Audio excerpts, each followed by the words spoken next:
क्यों आकर ढेना पिया हाँ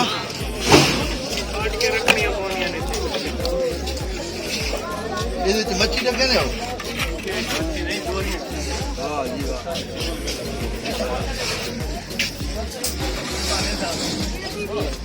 ये बरो पई मच्छियां कैद चले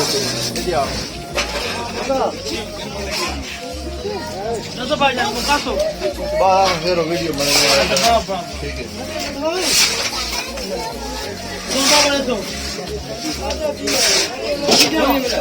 ये मच्छियाँ मच्छी सिंध की मच्छी आवाम दी लाने लगे पहले ही देखो एक अंडे डॉल्फिन मच्छी डॉल्फिन 2150 की डॉल्फिन मच्छी 1200 रुपये रेट बधाई पर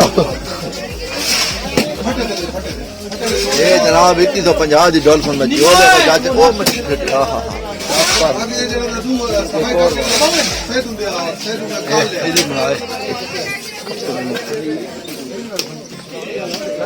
मच्छी को नहीं पाई वही मच्छी क्या था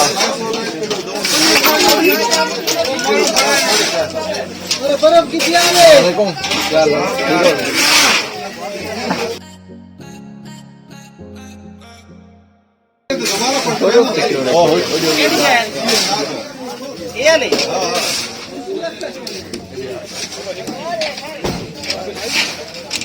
बढ़ाई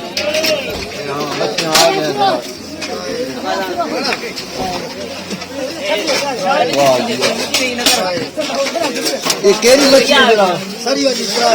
सरी कंडा शंडा होने टेस्टी होनी है सब कुछ